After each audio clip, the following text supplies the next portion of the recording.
tarde. Opa. Boa tarde, Márcio Porto. Seja bem-vindo. Está mudo?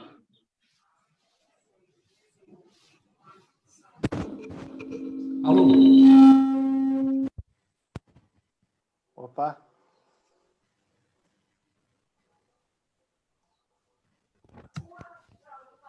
Boa tarde a todos. Vamos dar início a mais um evento da Comissão de Direito Ambiental e Sustentabilidade da OAB de Santo André, 38ª subseção.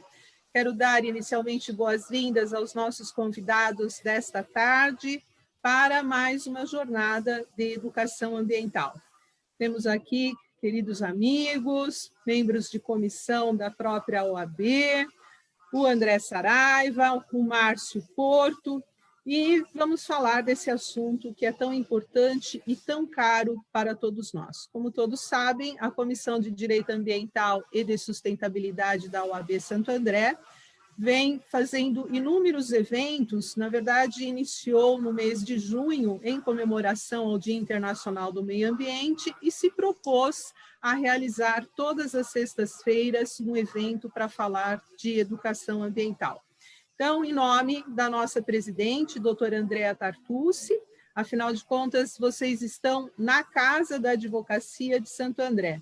Em razão da nossa nova época que estamos vivendo, em razão da pandemia, temos realizado esses eventos virtualmente, mas, na verdade, vocês estão dentro da Casa da Advocacia de Santo André.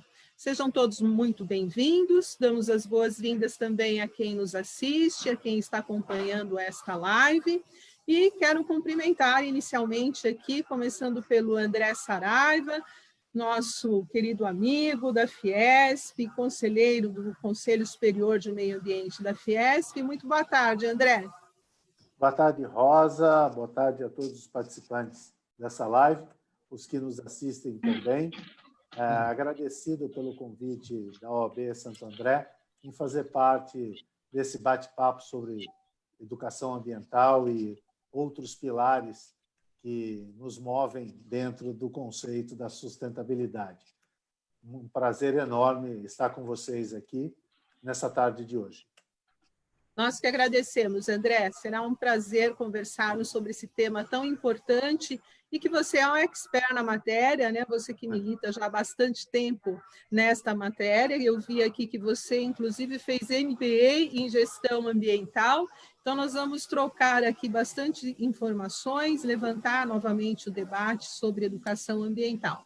E hoje é uma grata satisfação também receber aqui a colega Patrícia Barbieri Diesel de Queiroz, ela que é procuradora do município de Santo André, é da nossa casa, da subseção de Santo André, da OAB, né? Afinal de contas, é advogada, está só emprestada lá para o município atualmente como procuradora.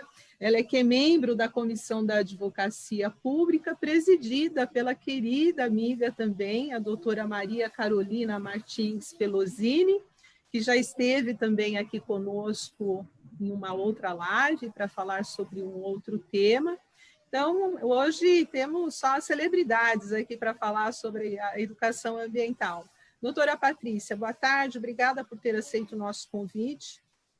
Boa tarde, doutora Rosa, é sempre um prazer estar com você, agradeço o convite, você é sempre tão gentil, é um prazer também aí conhecer o André Saraiva, a Irene, o Márcio Porto, vamos trocando ideia aí e aproveito para parabenizá-la, né, pela iniciativa, por sempre trazer à tona esse tema que nunca vai deixar de ser atual. Obrigada, Patrícia. Márcio Porto, tudo bem, Márcio? Tudo Eu bem, coloquei você aqui meio atabalhoado, assim, de repente, mas é que a gente já queria cumprir o horário. Desculpe pela forma de recepcioná-lo na nossa casa dessa forma. Boa tarde. Boa tarde, tudo bem? Vocês estão me ouvindo? Sim, Ok. perfeito. É que eu comecei aqui com um áudio um pouco mudo, mas eu queria agradecer a Rosa, mais uma vez, por esse convite. Queria agradecer a participação da Irene, da Patrícia e do André para conversar aqui com vocês hoje sobre esse tema muito caro para todos, cada vez mais caro para todos a cada dia que passa, né? Então, eu estou muito satisfeito de estar aqui mais uma vez com a Rosa e vamos lá, vamos conversar. Obrigada, Márcio. Muito bem-vindo, não só o Márcio, mas também o Sidônio Porto. Uma satisfação enorme tê-los já recebido, né, ambos aqui para falar sobre também o mesmo tema. Foi uma live muito proveitosa, onde o Sidônio contou um pouco, principalmente, da história desse escritório de arquitetura tão conceituado de São Paulo. Então, é um prazer ter você aqui novamente conosco. Irene Grasson, boa tarde, obrigada. Boa tarde, Rosa. Boa tarde, Márcio, Patrícia e André. É um enorme prazer estar participando dessa live. Falar de meio ambiente e educação ambiental é aquilo que nos move para nos deixar assim participando de alguma forma da sustentabilidade do planeta. Verdade, Irene, obrigada. Bem, então vamos falar do nosso tema, né? Vamos iniciar pela nossa programação. O Márcio vai falar primeiro e já começamos trocando esse bate-papo numa outra live, como nós colocamos, mas queria inicialmente fazer aqui uma observação, principalmente, né, em nós como advogados, né, Patrícia, Irene, sempre relatar do que é que nós estamos falando em relação às políticas públicas, em especial abordando a questão legal. A questão legal de educação ambiental decorre de uma política nacional de educação ambiental, que é de 1999, é a Lei 9795 de 99, que teve o seu decreto regulamentado em 2002, e que estabeleceu o que todos nós sabemos, todos nós que vamos falar sobre a educação ambiental, estamos cansados de saber, né, que a Política Nacional de Educação Ambiental não está devidamente implementada em todas as suas esferas, principalmente da educação formal, que dirá da informal. Então, é sobre isso que nós vamos conversar, e por essa razão vamos iniciar com o Márcio para fazer as suas considerações. Obrigado, Rosa. Bem, nós como um escritório de arquitetura, entendemos que a questão ambiental, ela... Márcio, deixa eu só te interromper um pouquinho, o seu som está ficando distante. Eu acho que se você se aproximar um pouco do equipamento, melhora para nós aqui. Eu não sei os demais se estão com a mesma dificuldade, está chegando longe. Vocês estão me ouvindo melhor agora? Sim. Ah, ótimo. Eu estou mais perto do microfone. Bem, nós como um escritório de arquitetura, consideramos a questão ambiental embarcada na nossa produção de projetos, né? Minha dissertação de mestrado foi o processo de projeto e a sustentabilidade na produção da arquitetura. A minha ideia em 2002, quando eu voltei dos Estados Unidos, era fazer um projeto que ele pudesse, no momento em que ele tivesse obsoleto, ser programado para se desintegrar, e isso idealisticamente falando, né? Idealmente falando. Então, isso em termos de conceito, a gente pode levar em consideração e buscar projetar dessa forma, buscando o menor impacto ou a maior adaptabilidade ao meio ambiente possível, né? No ato de projetar e depois, consequentemente, na construção. E isso se estende para... Esse conceito poderia ser estendido para outras escalas de projeto, como a escala urbana, para sistemas de mobilidade, assim por diante. Então, não que essa ideia que eu falei nela com vocês agora ela seja viável, mas isso aí, como o ponto onde a gente colocou a régua, é um ponto bem alto, e a gente tenta chegar o mais perto possível disso na hora que a gente está projetando, né, para fazer os edifícios e os planos urbanos, né? Bem, é num projeto que você regula, né, todas as medidas que depois vão ser implementadas nas obras que, porventura, venham a se realizar. Então, e é um momento em que a gente consegue prever riscos, prever os desafios para que eles sejam resolvidos antes do fato consumado. Então, estou falando de arquitetura, mas eu estou falando, na verdade, de planejamento e de projeto. Na medida em que a gente dedicar energia para fazer o projeto que ele for, com a preocupação da sustentabilidade resolvida ao máximo, a gente acredita que o resultado vai ser mais adequado, mais equilibrado. E se não é um edifício certificado que a gente está projetando, porque as certificações de sustentabilidade para edificação, elas já existem, né?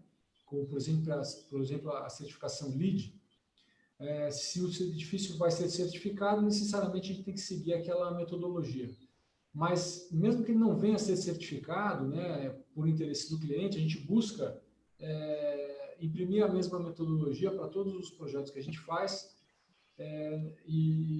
de arquitetura, e buscamos também que as disciplinas de engenharia, buscamos fomentar isso na intenção das disciplinas de engenharia, para que o projeto, ao ficar pronto, carregue em si o menor impacto possível. Nós não estamos falando em não impactar o meio, porque a transformação do meio natural ela é de alguma forma necessária para a manutenção da vida no planeta, mas modificá-lo da forma menos impactante possível e, se possível, também revertendo algumas dinâmicas, né?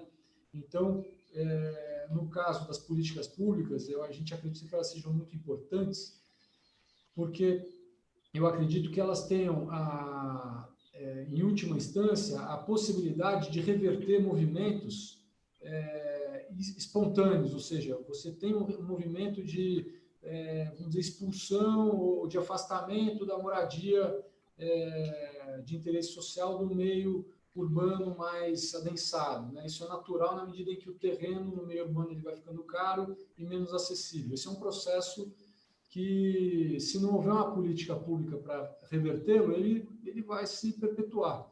Então, mas é um processo natural, não é um processo irreal ou artificial. Ele acontece, é a tendência. Então, eu acho que é interessante ter em mente que a política pública ela tem por finalidade a possibilidade de reverter essas tendências, né? As tendências menos favoráveis ao meio, segurar os processos menos favoráveis ao meio e, com isso, minimizar os impactos e aumentar a longevidade do nosso meio ambiente natural, para que a gente possa contar com ele, né?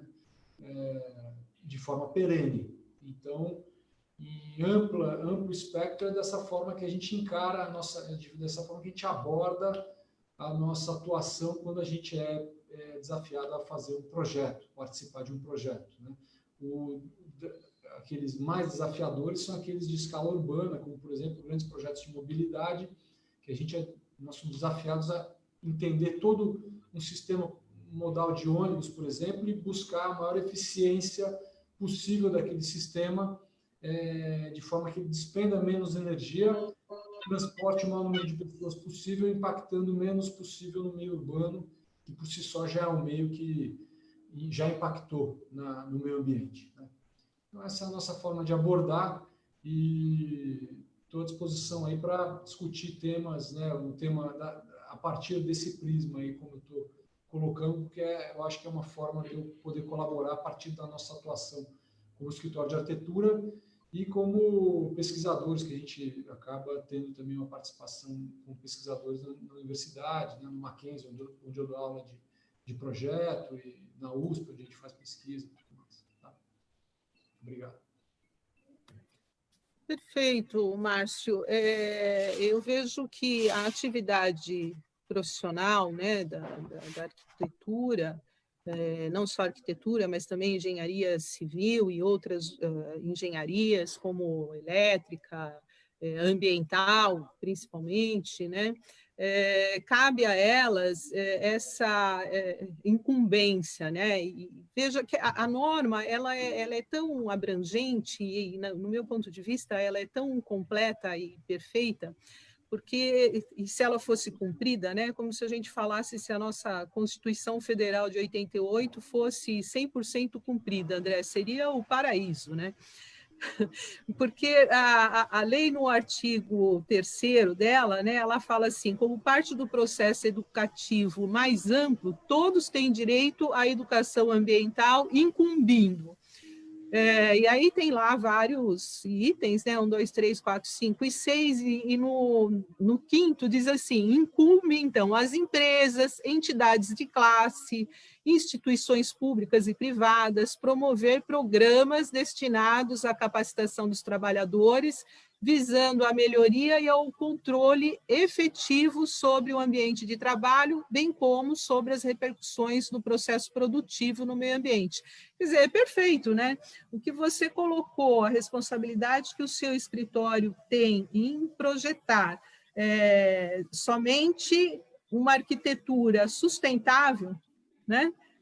Já é o suficiente, e assim seria perfeito se todas as instituições, de fato, abrangessem e assumissem a norma como ela deve ser. Enfim, é isso. Eu acho que ouvir como exemplo, como case, um escritório como o Sidônio Porto, que tem essa responsabilidade, é o que a gente espera, e o nosso papel aqui, trazendo essas empresas, já vieram aqui vários painelistas, né, para contribuir conosco, tanto não só da área jurídica, né, eu acho que o importante é exatamente isso, a gente trazer representatividade, porque a sustentabilidade ela tem que ser de todos, né, em todas as áreas envolvidas, a responsabilidade é de todos, e é isso que a gente faz aqui, é fazer o papel como instituição, como a OAB e como outras, cumprir o seu papel também dentro desse contexto, né? Bem, dito isso, nós vamos passar para a doutora Patrícia, então, Dísio, que vai falar um pouquinho também, e sob um outro ângulo que é extremamente importante, né, que é o papel como município, né? A Patrícia vai contar aí um pouco da sua atuação e como é que a prefeitura também, no caso de Santo André, aborda essa temática, né, Patrícia? Por favor, está com você. Está sem som.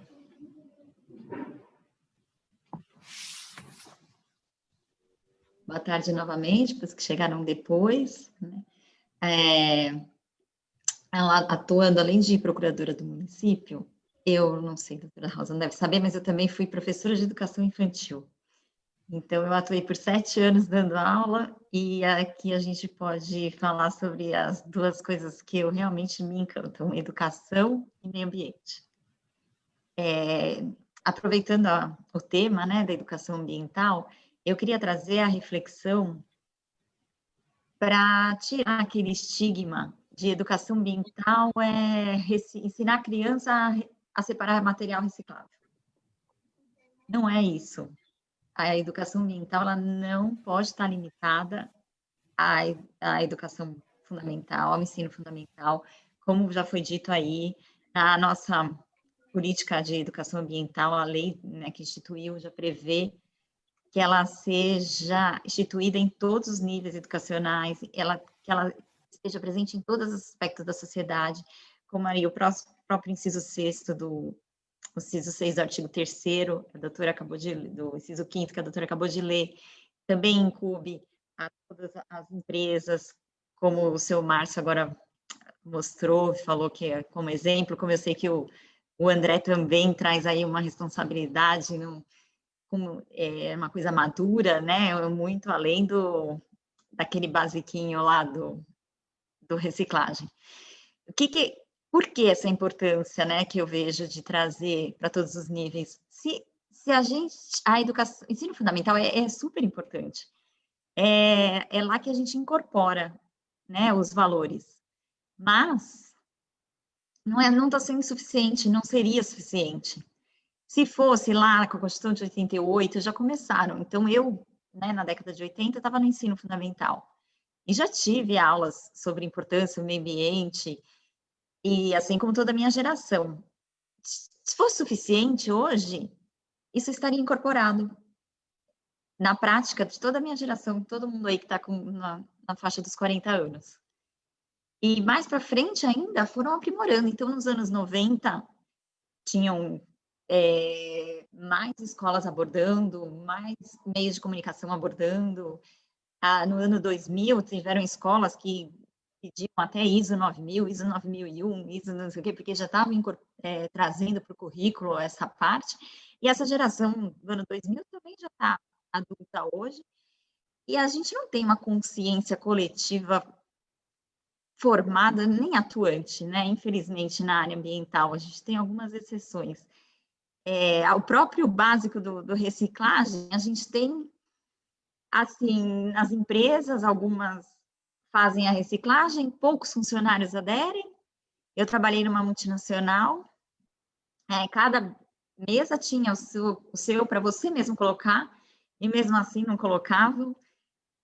Esse hábito eu peguei para mim até hoje, então lá na Procuradoria eu tenho na minha mesa a minha caixinha para colocar o reciclável, o papel, porque eu não consigo misturar, sabendo que vai passar alguém recolhendo o reciclável. E há 11 anos eu estou com a mesma caixinha, então por quê? Porque lá só vai papel, nunca amassou nada, uma caixa de papelão que não entrou nada líquido, nada, não foi. E por que não? Por que as pessoas não incorporam? Porque a sociedade tem que abraçar a causa. Eu fui criando isso porque, além da escola ter feito a parte dela, lá em casa, meus pais priorizavam isso. Então, tinha coleta seletiva, lá na época era no Museu do Ipiranga, eu morava no Ipiranga. Então, minha mãe pegava, colocava no carro e levava para lá. E, sim, isso eu trago nos últimos 30 anos, né? A gente encontra hoje, infelizmente, agora o município é um dos incumbidos pela parte da educação ambiental, mas só lidar na frente com as escolas, pensar que é o único instrumento, a gente acaba devendo e não atinge o resultado efetivo, certo? Como você disse, né, doutora, eu trouxe aqui o mesmo artigo, o terceiro para a gente, dos responsáveis pelo processo educativo, que são o poder público, instituições educativas, como eu já disse, os órgãos do Sistema Nacional do Meio Ambiente, os meios de comunicação em massa estão lá na lei como responsáveis, as empresas, as entidades de classe, as instituições públicas e privadas e a sociedade como um todo. E ver exemplos assim como o Márcio e o André é animador, interessante, e a ideia não pode ficar restrita a uma coisa utópica, distante. O meio ambiente faz parte do nosso dia a dia, ele interfere na nossa qualidade de vida. Interfere de tal modo que as pessoas às vezes classificam, né, como ecochatos, lá vem os verdes, lá vem... E não é, tem que tirar isso, pensar que o meio ambiente, defender o meio ambiente não é você ser contra o desenvolvimento. Você pensando sustentável, você agrega para os dois lados, um depende do outro. Por isso que toda a sociedade tem que se comprometer. A gente vê agora, né, como exemplo de como as pessoas acredito que vão tomar uma consciência melhor agora com essa pandemia, porque o que era uma ideia do salve as baleias, do recicle, uma coisa, não é. O meio ambiente, ele vai interferir na sua vida, mesmo se você não estiver pensando de forma altruísta ou pensando em todo o planeta. A alteração do meio ambiente, se não for freada, se o meio ambiente não for preservado, a tendência é que novos vírus venham, novas bactérias venham, com contato maior do ser humano com as áreas, né, que hoje a gente não tem o contato, então esse vírus migraria e viria para nós. Então, mesmo individualmente, a gente tem que pensar. Não quero que outra coisa dessa aconteça. Não pode ser pior que isso também. E para quem rebate ainda e diz, não, eu estou no meu cantinho, eu estou aqui, estou bem. Não, será? Será que o meio ambiente não te afeta? A qualidade da água, a qualidade do ar? A hora que você ficou lá enclausurado na sua casa, qual foi o maior desejo? O que várias pessoas que puderam, fizeram? Foram para o interior, foram para o litoral foram para ficar próximo à natureza. Não, gente, e isso fez bem para muita gente, e isso foi recomendado, o contato com a natureza, por psicólogos, por psiquiatras, por terapeutas. Por quê? Mesmo assim, a pessoa mais individualista precisa uma hora, você precisa reconhecer a importância. E é muito egoísmo a gente só pensar no momento agora e deixar que as próximas gerações usufruam, né, do meio ambiente equilibrado, que tem o mínimo para sobreviver. E também nisso eu volto lá no começo, a gente não pode jogar agora toda a carga na educação, no ensino fundamental, às próximas gerações, não dá, a hora é agora. A hora é para a gente que já teve toda essa chance, já aprendeu, já tem consciência, e investir em novas tecnologias, em pensar em como manter o meio ambiente de forma sustentável. Né? Acho que era isso. Ah, fantástico, Patrícia.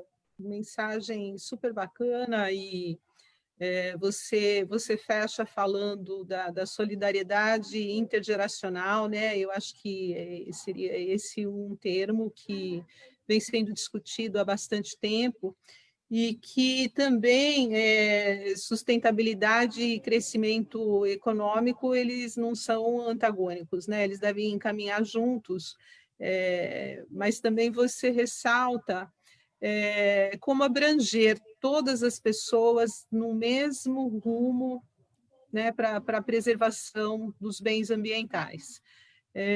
Eu acho que, e você ressalta a questão da pandemia, e aí a gente tem que refletir sobre o seguinte também, né? As pessoas que, por exemplo, né, agora, no índice que nós estamos ainda altíssimos de contaminação, são as pessoas que estão precisando sair das suas casas, se locomover, que não podem se isolar, que não podem ter os mesmos cuidados que nós aqui, por exemplo, comentávamos que estamos ainda tendo, né? Aí você vem e pergunta como essas pessoas vão se proteger, por exemplo, melhor nas comunidades onde, por exemplo, nem água, nem saneamento elas possuem, né?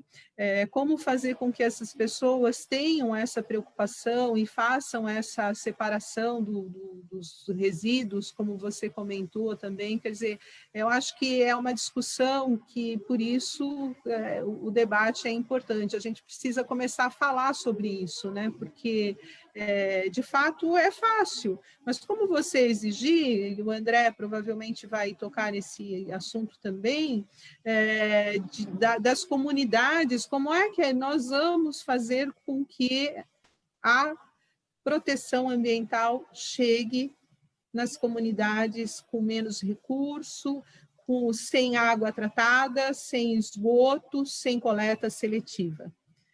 André, está com você.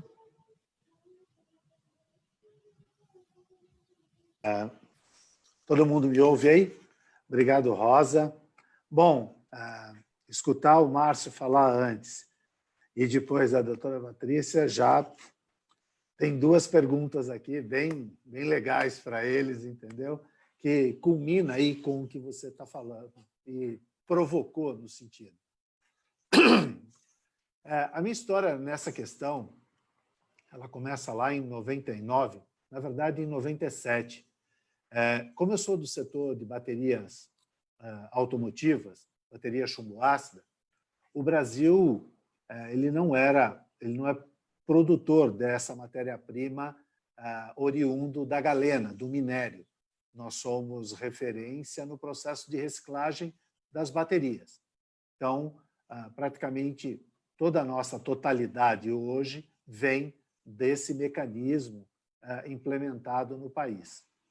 Mas lá em 97, 98, 99, eu viajava o mundo comprando posições de chumbo para os fabricantes aqui no Brasil. Então, fazia São Paulo, China, Canadá, Marrocos, México, Venezuela, Chile, Peru, Argentina, e voltava para o Brasil para fazer a operação de distribuição e logística do insumo principal da bateria, que é o chumbo. E uma vez eu estava no Japão, na Universidade de Fukuoka, e eu estava assistindo uma palestra e o professor disse para mim assim, Saraiva, para mim não, para todo mundo, né? Quem produz algo que no final da vida útil desse produto não recupera os insumos desse produto no início do seu ciclo ou no início do ciclo de um novo produto, está morto. E aí eu falei assim, uau, peraí, como é que é essa história? Gostei disso. Aí terminou, eu convidei o professor para a gente tomar um saquê, papapá. Aí fomos tomar um saquê e ele foi explicando esse conceito. No fundo, o conceito era mais simples do que eu imaginava. Ele trabalha um conceito chamado de REDs, estoques.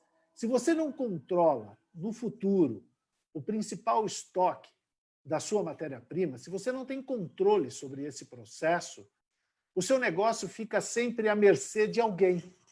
Por exemplo, se a Casa da Moeda não tiver RED de celulose, ela sempre, quando for emitir papel, ela vai estar sujeita ao preço do papel na Bolsa. Então, ela não fez um RED futuro. Por que a Gerdau compra, vamos dizer, sucata no mercado? Porque ela quer fazer um RED de aço. E assim era o princípio do Japão. Muito fácil de ser observado, porque ele é uma ilha. E que todos os recursos ali devem ser reutilizados, para que ele não tenha que trazer mais produto para a ilha. Então, o conceito era muito lógico para eles. E aí eu falei, puta, tive uma ideia. Voltei para o Brasil no início de 99, fui falar com o meu presidente e falei para ele, presidente, tive uma ideia. Vamos criar um programa que vá buscar as nossas baterias no final da vida útil, levar a um reciclador, recuperar os insumos dessa bateria e devolver no início do nosso ciclo e produzir mais barato e vender e ganhar share no mercado? Ele falou assim para mim, Saraiva, você está mexendo com tóxico? Você está louco? E eu disse, opa, como assim?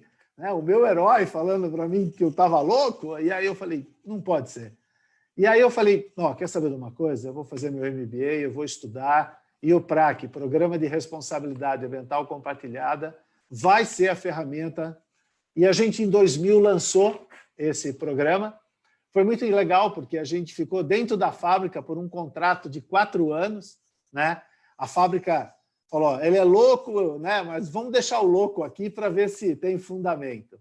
E foi muito legal, porque no final de 4 anos a fábrica deixou de ocupar um espaço de 18% de share para ter 32% do mercado brasileiro de baterias através de um programa que trazia o seu principal insumo a custo zero para a fábrica.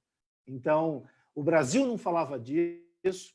Em 2000, as empresas, nosso principal cliente eram as empresas que estavam se certificando ISO 14000, estavam ávidas pela conformidade, e aí o programa nasceu com mãe certa, sabe? Vocês já ouviram as mulheres aqui presentes, sabe? Filho de mãe boa, uma mãe forte. E aí a gente, engatou. Hoje a gente comemora, 2020, a gente comemorou aí 19 anos de programa. Somos referências para outras cadeias de logística no país. Tive a oportunidade grata de trabalhar na Resolução 257 de pilhas e baterias, depois na Resolução 401, que reformou a 257 e tornou ela aplicável. Até hoje que nós temos o acordo setorial de bateria chumbo ácida implementada no país. Depois trabalhei na Política Nacional de Resíduos Sólidos. Fiquei muito feliz, mas muito feliz, porque foi um presente que o país me deu quando escolheu metade do nome da minha empresa como a referência para a responsabilidade compartilhada. Então, se nossa empresa se chama PRAC, Programa de Responsabilidade Ambiental Compartilhada, a metade da nossa empresa está dentro do maior instrumento desse país. Depois trabalhei no decreto regulamentador 7.444, que foi para regulamentar a política nacional. E aí, como eu atuo, nossa empresa, o nosso segmento está dentro da ABINE, Associação Brasileira da Indústria Eletroeletrônica. Eu estive diretor de sustentabilidade até o ano de 2015, e em 2010, quando começou a discussão da publicação da política que ela trazia o comportamento dos eletroeletrônicos, eu fui o interlocutor, quer dizer, tive a grande felicidade de ser convidado para fazer a relatoria junto ao Ministério de Indústria e Comércio, com o Alexandre Comim. Ele era o coordenador e eu era o relator do que hoje se tornou o Acordo Setorial de Eletroeletrônicos no meu país. Então, assim, ter no currículo 3 instrumentos disciplinadores de responsabilidade no pós-consumo no currículo me torna, assim, mais tranquilo de poder estar aqui e falar com vocês algumas coisas, entendeu? Tipo, quando eu vejo a Patrícia fazer o comentário dela, e aí eu vou dizer como poder público, seria para nós, no setor produtivo, né? Minha visão, ela sempre vai ter o cunho da indústria, o cunho do empresário, o cunho do empreendedor, o cunho da startup, o cunho daquele que quer empreender nesse país e quer trazer o resultado. Então, o Ministério Público ele poderia ser assim, o maior vetor, porque você pega no setor eletroeletrônico, o governo representa, em determinados segmentos nossos, quase 38% das nossas vendas. Então, o governo é um mega cliente, sabe assim? Ele é um sonho de consumo no nosso setor para alguns segmentos nossos.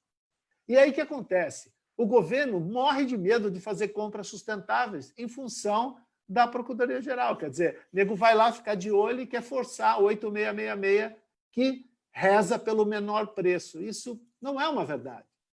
O governo poderia ser um indicador de comprar pelo melhor preço. E o melhor preço é aquele que leva em consideração o cumprimento de todas as normas publicadas, feitas pelo poder público. Então, vem lá, o poder público vai lá, chama todo mundo, conversa, fala, ó, a regra do jogo é essa. Aí todo mundo fala, pô, legal, vamos cumprir. Então, a gente volta para casa, vai no órgão ambiental do Estado, busca lá a legislação para se adequar, para emitir dentro dos parâmetros, fazer tudo certinho. E aí o poder público que compra o nosso serviço vai lá e compra pelo menor preço. Bacana a história, né?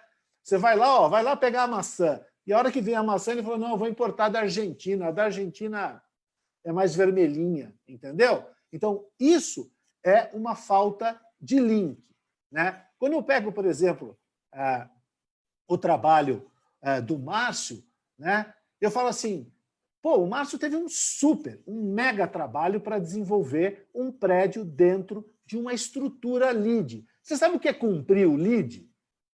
Pô, cumprir o LEED, meu, é entrar no mérito da vazão da torneira. Dá para você entender o que é isso? A quantidade da vazão da torneira. E aí, o poder público, novamente, as prefeituras, em vez de virar para o Márcio e falar assim, ó, esse projeto aqui é legal, o seu IPTU vai representar só 70% do valor, porque os outros 30% eu compro o seu projeto. Eu entendo o benefício que você faz. Aí, o Márcio fala assim, pô, e se não tem mais nenhum incentivo? Ele falou, tem. Se você educar todas as pessoas que vão frequentar o seu prédio dentro desse conceito, se tiver um programa de educação dentro desse processo, eu te dou mais 10%. Então, você vai pagar só 60% de IPTU, porque você está me entregando uma coisa dentro do seu projeto arquitetônico que sequer eu vou conseguir mensurar isso. Então, percebe o quanto esse tipo de coisa precisa ser atrelada? É como se a gente tivesse que sentar numa sala e falar assim, ó, nós vamos resolver isso aqui. Como nós vamos fazer isso? Ah, entendi. Nós vamos fazer assim, assim, assim, assim, assim, assado.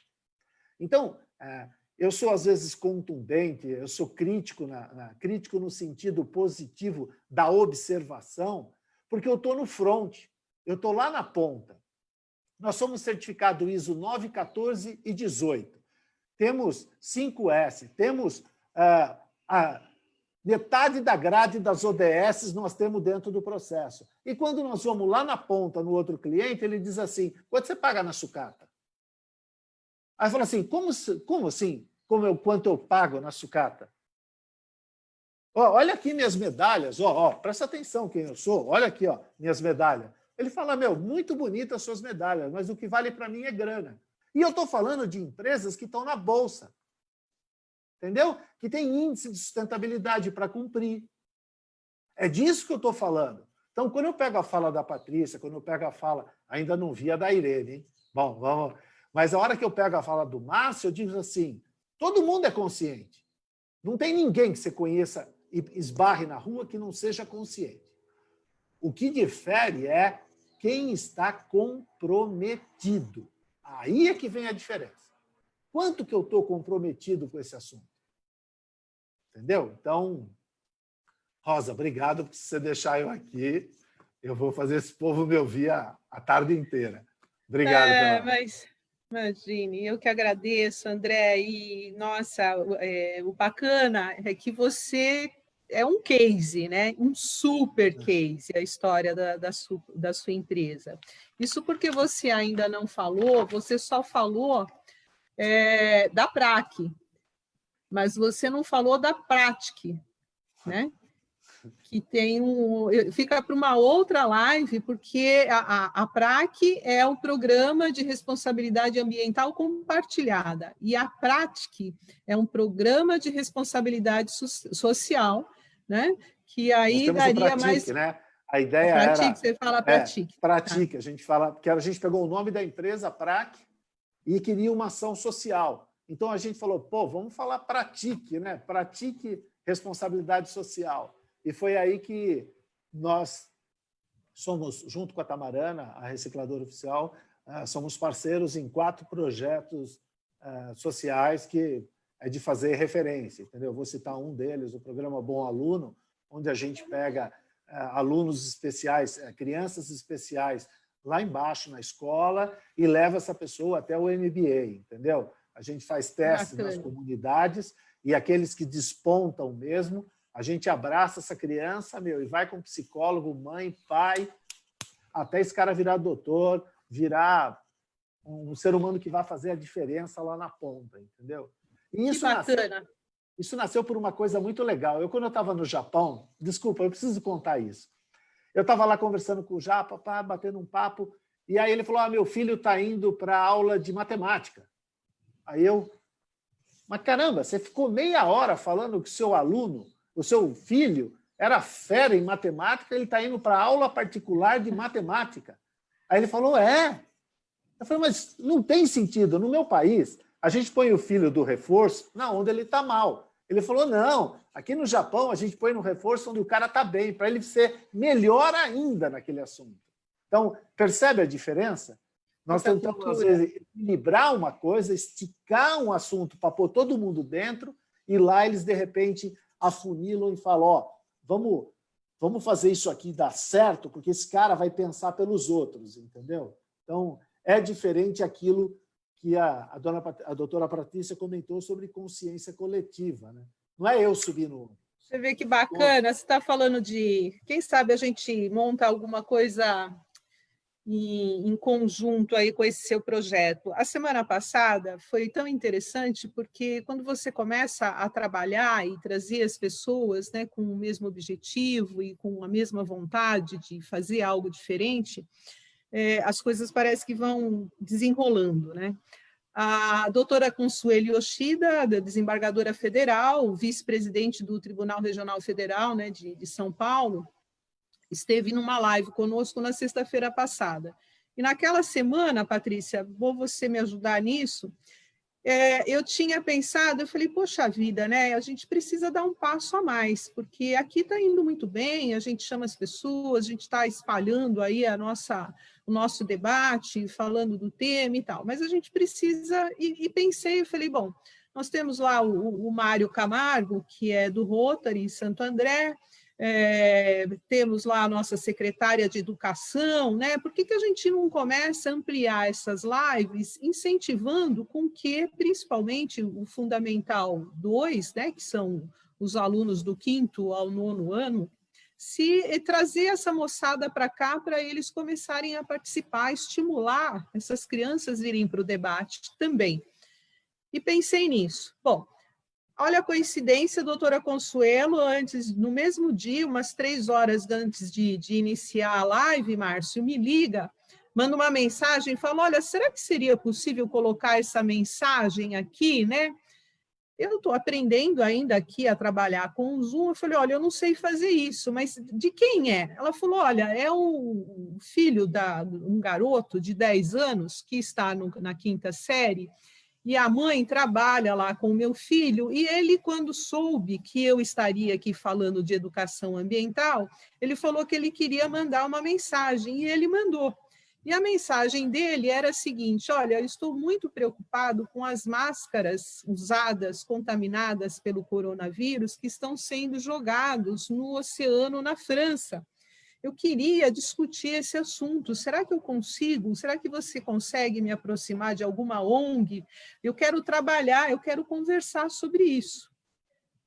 Falei, Consuelo, vamos fazer o seguinte, eu não vou ler a mensagem dele, nem vou transmitir, até porque eu não sei fazer isso ainda. Traz esse garoto para a live. Então, se vocês assistirem a live da semana passada, de sexta-feira, ele está aqui com a gente, né? A mãe ali do lado, tudo, mas no final ele mandou a mensagem dele e participou da live com a gente. Eu assisti, foi ótimo, doutora. Foi ótimo você o assistiu? interesse dele, assisti, o interesse dele, né? O empenho em encontrar uma saída, envolvido, foi muito bacana. Então é isso, André. Então vamos conversar sobre isso, vamos trazer essa turminha aí, porque nós dependemos dele. E, bom, Márcio, a gente precisa, né, da justiça com o meio ambiente seria a gente ter um ordenamento jurídico garantidor, né? A gente precisa de garantias para o que está nas normas, para o que a gente já tem no nosso ordenamento jurídico seja eficazmente implementado. Não é isso, Irene? A gente precisa que, no mínimo, o que está aqui seja implementado. A gente tem uma legislação, no meu ponto de vista, perfeita, assim como em várias outras políticas, né? A política, por exemplo, do saneamento básico, né, André, que já fez aí 10 anos, ela é fantástica. Aliás, a Política Nacional de Resíduos Sólidos, que fez 10 anos. O novo marco legal do saneamento também, nós já tínhamos uma política nacional de saneamento básico, na verdade a gente nem precisava de um novo marco, a gente precisava que aquela lá anterior fosse cumprida. A nossa Constituição Federal, que é de 88, no artigo 225, parágrafo 1º, inciso 6º, diz que promover a educação ambiental em todos os níveis de ensino e a conscientização pública para a preservação do meio ambiente. Quer dizer, está tudo dito, está tudo falado. Não é isso, Irene? Está com você. Desliga o som. Está sem som, Irene.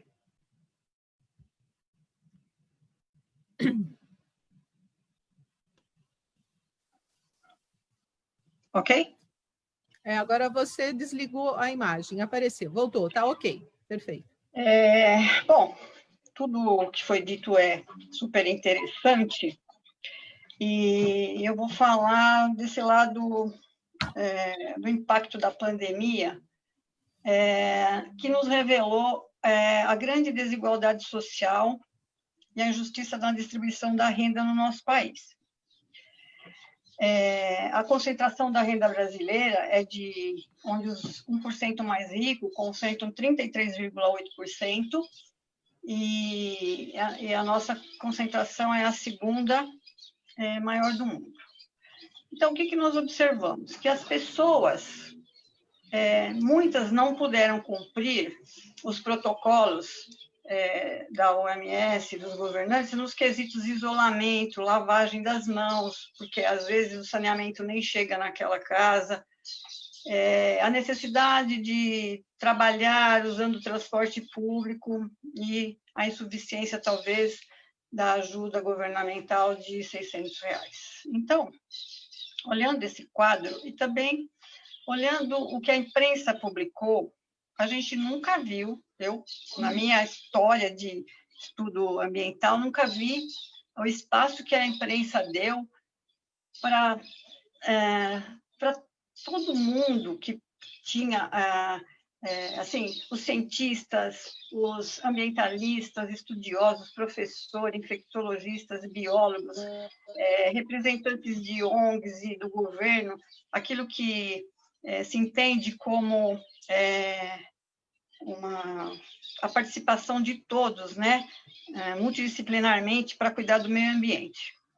Muito bem, observando tudo isso, esse impacto, né, que na nossa vida e na vida de todo mundo, fui lá para 1970, lembrando daqueles encontros mundiais que começaram em 1972, lá em Copenhague, né? E aí, toda essa preocupação que o mundo sempre teve com a sustentabilidade. Então, falar sobre a lei, a legislação ambiental em geral, como a doutora Rosa falou, ela é perfeita.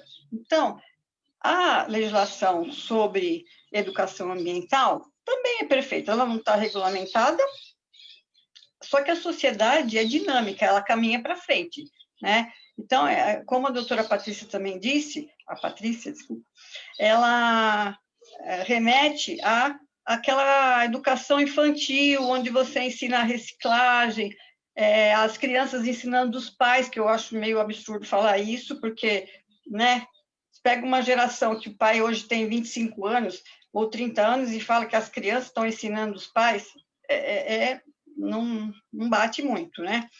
Aí, incentivo a passeios ecológicos, a proteção do animal. E existe todo um outro lado tecnológico que se desenvolveu, que é o caso do André, do Márcio, que estão no front, palavra usada por eles, onde se implementa mesmo a sustentabilidade, né? E aí, como o isolamento nos permitiu leituras, assistir tudo que era possível, eu percebi aí uns personagens interessantes e novos que eu tive um olhar para eles assim bastante terno, né? E classifiquei de educação ambiental comportamental. Não existe, talvez, né, ainda um estudo disso, mas que foi algumas surpresas agradáveis e interessantes, ainda tudo nesse meio da pandemia.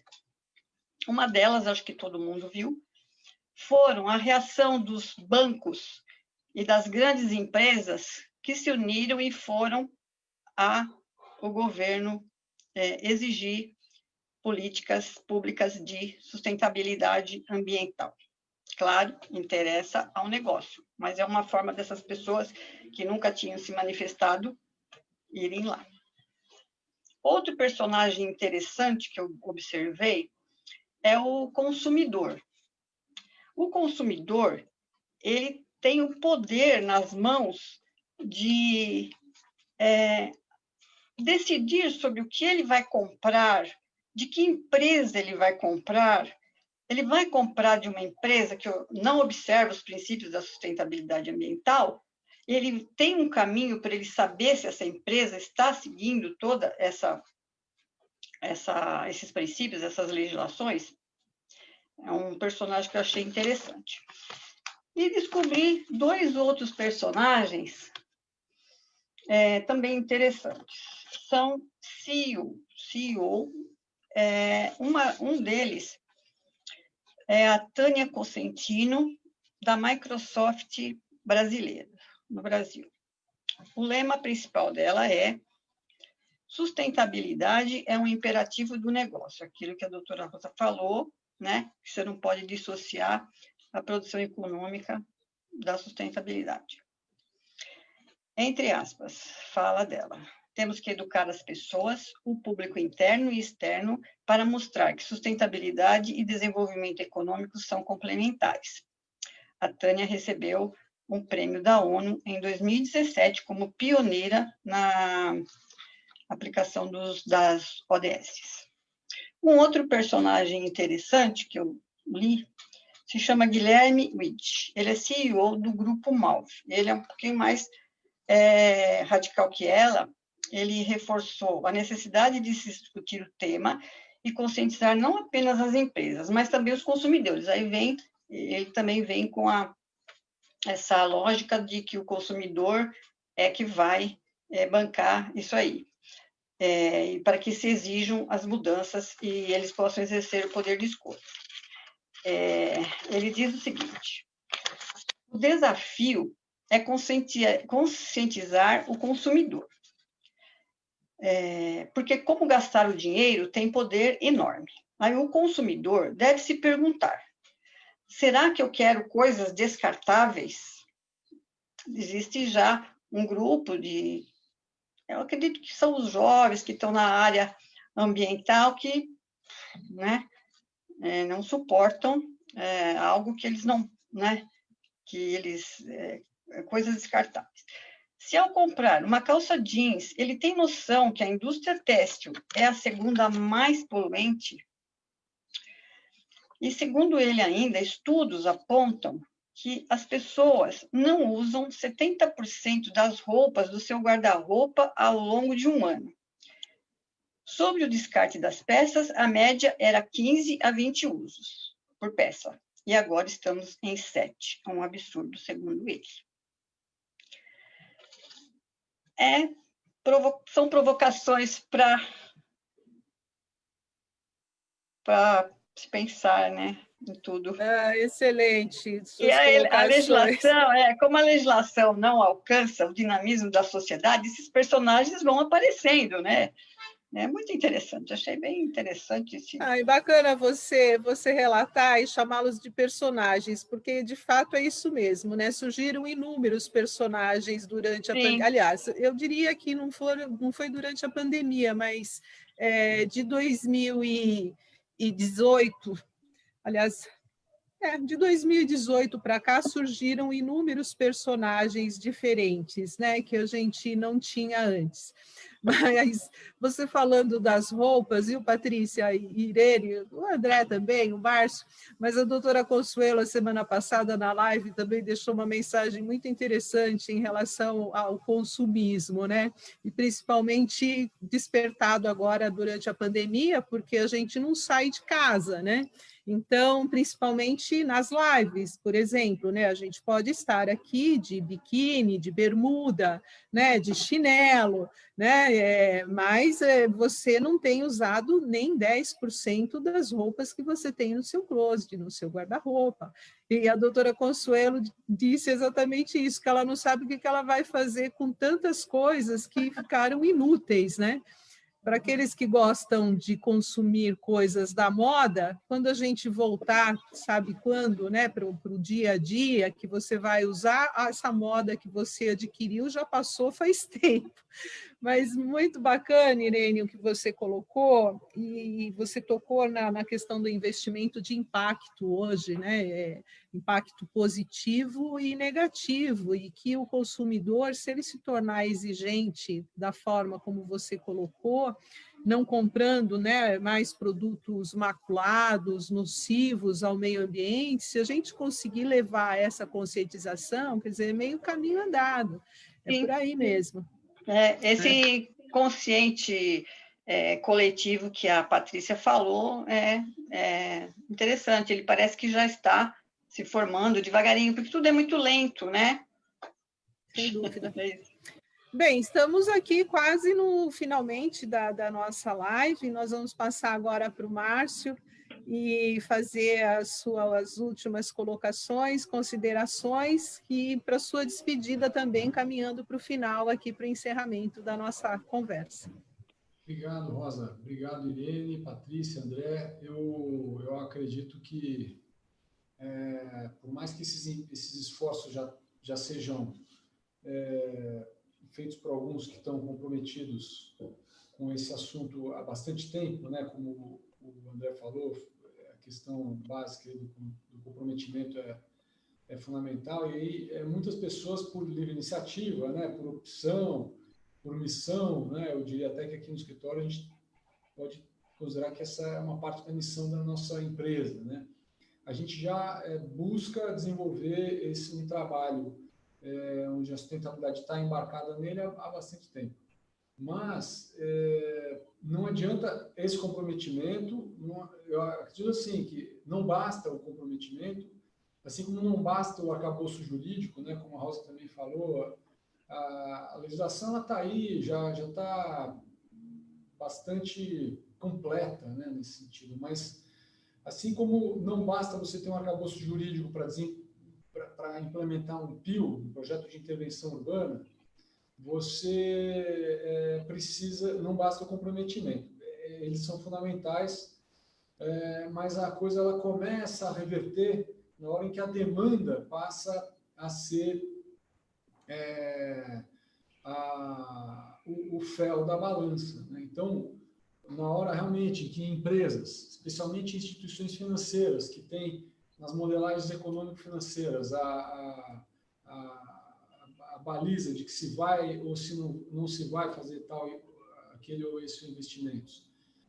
Na hora que uma empresa tem na sua política privada a pré-determinação que a sustentabilidade é necessária e que ela vai caminhar dentro desse, e só vai investir dentro dessas opções que atestam serem mais sustentáveis, e assim, na medida em que o consumidor estiver optando por essas escolhas, estiver fazendo suas escolhas com base em opções que têm a sustentabilidade como embarcadas nelas, ou seja, né, uma comida, um meio de transporte, um produto, enfim, o que quer que seja que ele vá consumir, você começa a virar essa engrenagem aí, virar essa tendência. Isso começa a virar uma tendência e começa... A tendência já existe, ao meu ver, né? Já existe aí desde final do século XX, essa tendência já vem se... Na verdade, ela começou lá na década de 70, com a contracultura. Tanto é que na Califórnia o pessoal tem um comportamento bastante nessa linha, já opta por isso há bastante tempo, né? Então, eu acho que isso já vem aqui no Brasil se colocando, né, desde o final aí da década de 1990, o próprio André implementou ações nesse sentido nesse momento, e em termos de conceito e conscientização e comprometimento, isso já vem desde então. Eu acredito que agora esteja havendo uma escolha, né, de quem faz a demanda por essa tendência, quem vai demandar que agora vai dar o empurrão mais definitivo nesse sentido. Não quer dizer que isso vá bastar, acho que vai precisar ainda haver um empenho aí de governos, empresas e organizações aí das pessoas nesse sentido. Mas, por exemplo, o cinto de segurança, ninguém usava o cinto de segurança, né? Quando ele passou a se mostrar como eficiente, hoje ninguém anda sem o cinto de segurança, né? Então, eu acredito que vai ser uma coisa muito nessa linha. Acredito até que a sustentabilidade mesmo, ela já não está mais em discussão, né? A sustentabilidade ela já é inerente. O que falta, eventualmente, sejam realmente mais incentivos, uma demanda mais assídua nessa direção. Eu acredito que grandes projetos eles trazem nos seus editais, na sua idealização, a sustentabilidade como algo que está já no seu memorial, já faz parte, né? Mas a consolidação disso eu acho que está agora tomando mais corpo, eu acredito que esteja tomando mais corpo de uns tempos para cá, a pandemia talvez esteja incrementando isso.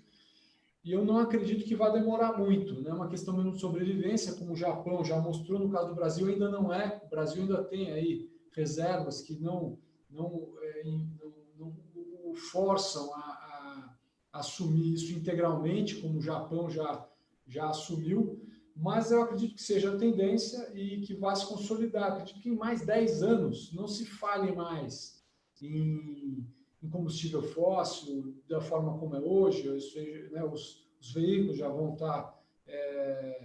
já vão ser autônomos. Eu acredito que muita coisa em 10 anos nesse sentido vai se consolidar. Aí vão aparecer outros paradigmas, né? Esse paradigma eu acho que ele já está endereçado aí para os próximos 10, 20 anos.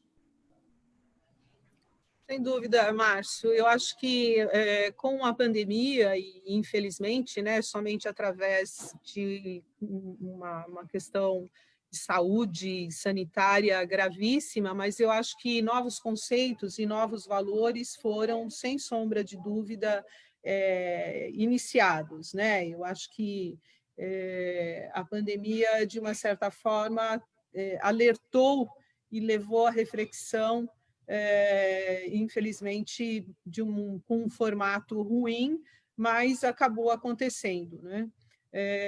No judiciário, principalmente, né, a Patrícia e a Irene vão concordar comigo que, a rigor, no judiciário, nós tivemos um crescimento, né, de infraestrutura e de fatores técnicos que, sem a pandemia, provavelmente nós iríamos levar aí talvez uma década ou mais para chegarmos ao ponto que chegamos em 6 meses, né? Isso deve ser destacado, e em outras áreas também isso acabou acontecendo. E, bom, Márcio, você ia falar alguma coisa? Rosa, mas eu não quero perder a oportunidade de aproveitar o que o André falou com relação ao 8666, sua contratação pelo menor preço, que eu acredito perniciosa quando a gente fala em sustentabilidade. Eu acredito que faz sentido o poder público buscar o menor preço, mas existe a modalidade técnica e preço, que eu acho que é muito mais inteligente do que a do menor preço. Eu acredito que o futuro esteja na técnica e preço, que eu acho que é a que leva ao melhor preço, como o André falou.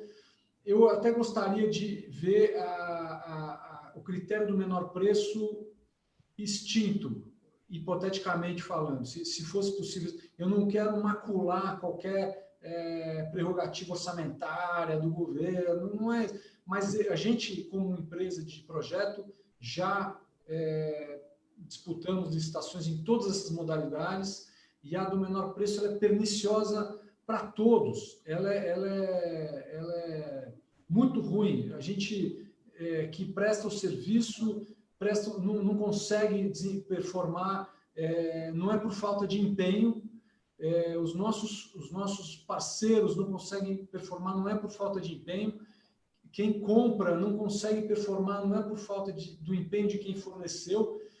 É um ciclo vicioso. Eu acho que o ciclo virtuoso está na técnica e preço, ou na técnica, até se for ser mais generoso ainda. Enfim, eu acredito que essa tecla aí que o André bateu nela, é importante que ela fique na agenda e promova uma revisão dessa parte da lei. Eu acho que é importante. Perfeito. Eu agradeço muitíssimo, Márcio, novamente a sua participação aqui conosco. Você será muito bem-vindo trazer sua contribuição, sempre importante. Nós, da OAB, registramos aqui mais uma vez o nosso eterno agradecimento pela sua contribuição. Muito obrigada. Eu que agradeço a você, Rosa, e a todos os participantes da OAB. Muito obrigado. De nada. Bem, doutora Patrícia, conforme eu tinha falado, né, na nossa antessala, a live passa muito rápido. Já chegou a sua vez para as considerações finais e despedida. O som. Com considerações finais, aí eu vou puxar um pouco do que a gente comecei falando, né, na parte do ensino fundamental e para essa consciência ser coletiva e social.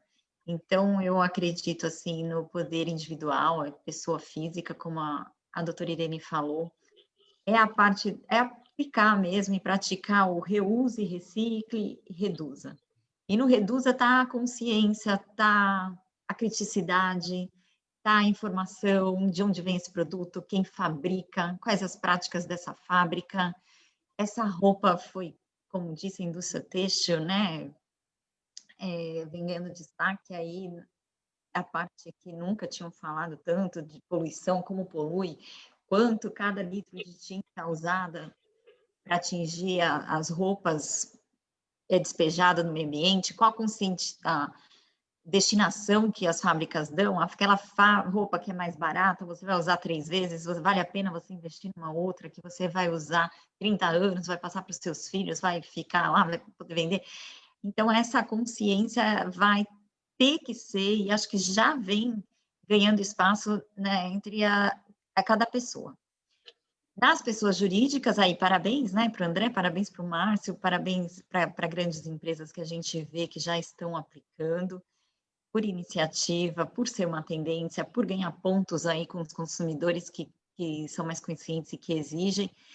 E eu acho que vai virar, vai ser, como disse o Márcio, já não é mais a tendência, vai virar uma obrigação, né? Então, quem trabalha aí com multinacionais, com algumas empresas internacionais, já é um requisito, já é assim, eles consideram, por exemplo, o meu marido trabalha numa editora internacional, e a editora, eles têm um critério imposto já, vem lá de fora, com o papel, qual é a origem do papel, não foi lá, vai ser reutilizado, não é reutilizado.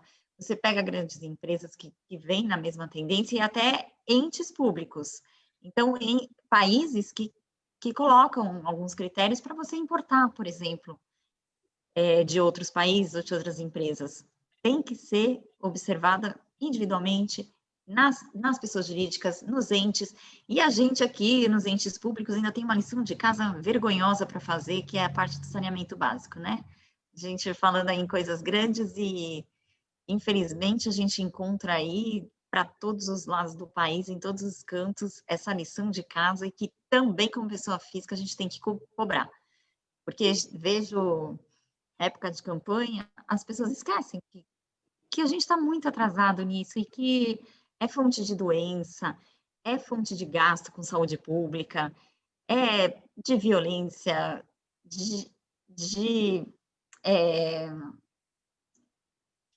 como é que eu posso falar? Você acaba, nossa, sumiu a palavra. Mas para toda essa população que mora lá, exclusão, é uma fonte de exclusão. Então, como você investir no básico, no saneamento, você já vai, o governo já vai fazer a lição de casa e cada um fazer essa parte, né?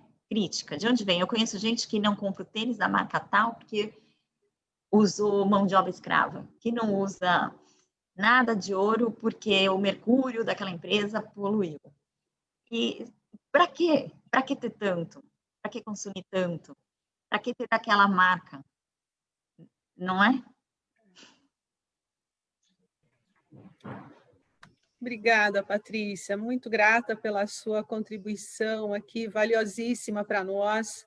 E, ao final, você fechou com chave de ouro, dando a mensagem do momento importante, do ano importante que será, né? Todo ano de eleição, ele acaba levando ao debate inúmeras questões, e eu acho que o nosso debate aqui ele tem essa finalidade, porque dentre todas as temáticas levantadas pelos candidatos, é sempre aquelas de praxe, né? Saúde, educação, transporte, mas assim, não passam de campanhas somente, porque a efetividade, né, da implantação dessas infraestruturas, a gente sabe o quanto ainda a maioria dos municípios no nosso estado, no país inteiro, são ainda deficitárias, né? Ainda estão muito longe do que deve ser feito. E, principalmente, tocando nessa questão do saneamento básico, eu acho que mais uma questão que a pandemia também veio ressaltar, né? Infelizmente, mais um ponto do lado negativo que ressaltou a grande deficiência que o país inteiro tem. Então, eu acho que fica aqui a sua mensagem extremamente importante para nós, muito grata pela sua participação. Estamos muito felizes com você aqui e quero, antes de passar para o André e para a Irene, destacar a presença de algumas pessoas que nos assistem, em especial a doutora Maria Carolina, como foi destacada no início, da qual você é membro da comissão que ela preside, elogiando aqui do orgulho você como colega na Procuradoria. O Fábio Reis Cessa, deve ser amigo do André, está mandando um abraço aqui. A Marli Henrique Novo, Henrique Diesel, a Cláudia Piveta, a querida Cláudia, a Cíntia Diesel Munhoz, o Marco Aurélio Galvão, deixa aqui uma mensagem também. Uma questão que vejo é que em vários locais os prédios separam os lixos corretamente, porém não existe a coleta seletiva, separamos o lixo e depois eles jogam tudo junto, ou seja, é trabalho perdido. Essa mensagem também é importante, porque a gente sabe o quanto os municípios ainda são deficientes em recolher o lixo reciclado, né, os resíduos reciclados. Aqui na minha cidade, onde eu resido, não é diferente. O Marco Aurélio Galvão, a Cirlei Barbieri, está conosco aqui, nos assistindo, Maria da Graça Cabrilon, a Dulce Lima Bezerra, a nossa querida amiga André Ângela Machado está aqui, dizendo que você é referência nesse assunto. Carlos Henrique Barbieri, já falei, Dulce Lima Bezerra também, a OAB Santo André está ligada também nos assistindo aqui, Joana Nitrine Guidilon, Alcides Anchieta de Freitas, a Laís Castelã Magione, e a Maria Carolina deixa aqui mais uma mensagem para nós de oportunas reflexões com ideias importantes para se colocar em prática. Esse período de pandemia é uma oportunidade para repensar nosso estilo de vida, costumes, hábitos e nos sensibilizar para mudanças urgentes em prol da proteção ao meio ambiente. De fato, é uma mensagem extremamente importante, Maria Carolina, agradecemos e fica registrado aqui. André, com você, André. Uau! Né? Só fera aí, hein, Rosa? Pelo amor de Deus, me senti aqui um juvenil perto dessas feras aí. Uma coisa muito legal, você vê, não sei se é porque a gente está há um tempo nessa discussão, então algumas coisas eu gosto. Assim, quando a Irene traz consumidor, né? Pô, isso é legal.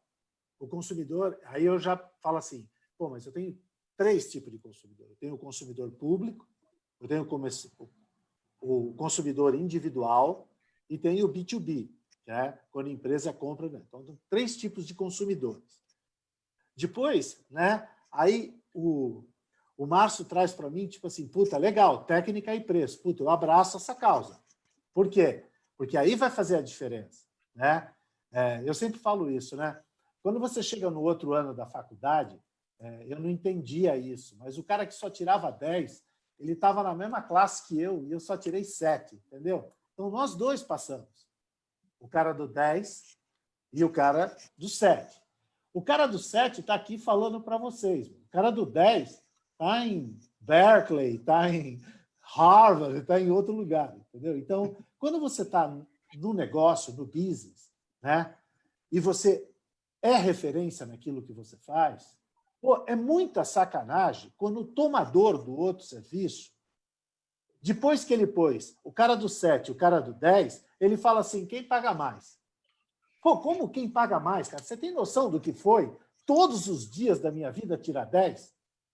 E agora, porque um cara te dá um valor, um dinheiro, você substitui pelo meu conhecimento, pelo meu know-how, por tudo que eu estudei para fazer e que vou, com certeza, levar um legado muito maior para as futuras gerações do meu conhecimento, da forma harmônica, dos materiais aqui aplicados, entendeu? Então, assim, e aí você cai naquilo que eu falei, do comprometimento, né? Então, quanto que você está nessa história? Quando o Márcio traz a história do cinto, Márcio, aqui nós vamos divergir, meu.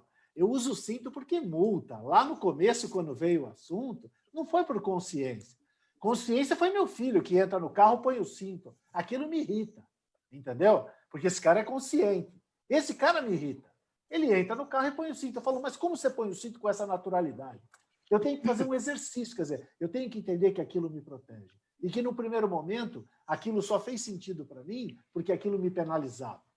Se você for agora na rodovia dos Bandeirantes e tirar todos os radares, eu duvido que as pessoas vão transitar a 120. Elas não vão transitar a 120.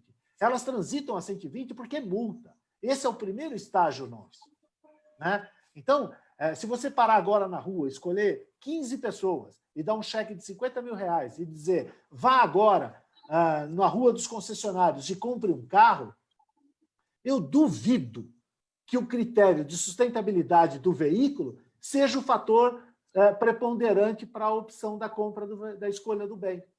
Percebe? A pessoa vai lá porque é bonito, porque como é que o Zé vai me ver, né, meu? Pô, o Zé vai achar que eu estou legal aqui, como é que a sociedade onde eu estou inserido... Ninguém vai levar coeficiente de emissão do veículo, índice de reciclabilidade dos produtos ali inseridos, sistema de logística reversa de partes e peças daquela montadora, consumo do combustível, percebe? Então, do que nós estamos falando? Então, eu acho assim aqui, não quero fechar a live da Rosa, tão amiga, tão querida, né? De uma forma assim tão contundente. Mas é que nem meus filhos falam, né, meu? Presta atenção, né? A live eu acho que tem que trazer esse sentido para qualquer pessoa. E o Covid também, quando todos tocaram nesse assunto, trouxe isso. Presta atenção, você precisa de tudo isso de roupa? Você precisa de tudo isso disso? Quem foram as pessoas que te ligaram e quiseram saber efetivamente se você está bem, se você está legal, né? Essas pessoas gostam de você. E às vezes a gente está lá, meu, no LinkedIn, a gente está lá no Facebook, a gente está lá no Instagram, com 500 mil contatos, meu, que sabe Deus quem é que vai pegar o telefone e falar, e aí, tá tudo bem? Né? Então, assim, eu acho que a pandemia trouxe uma reflexão, ou trouxe presta atenção. Se liga aí, galera. Se liga aí que o negócio é o seguinte. Vamos trabalhar de forma mais sensata, do que eu preciso. Quem é sério que está no mercado? Quem está efetivamente entregando um posicionamento bacana? Né? Então, a hora que eu cumpra a ODS, o meu serviço tem que ser diferente do cara que não cumpre a ODS. Então, por que eu cumpro a ODS? Para que eu vou lá falar da ODS? O mundo está falando da ODS. Agora vai ser a COP77. Vamos todos mundo para Houston. Bom, falar do quê? Das ODS. E aí, a hora que eu vou entregar o meu produto, eu cumpro as ODS e ninguém compra a ODS.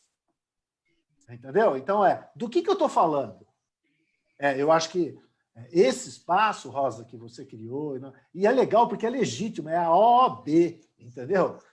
Entendeu? Você não está falando lá na live da Mariquinha. Você está falando dentro de uma entidade que tem uma repercussão nacional.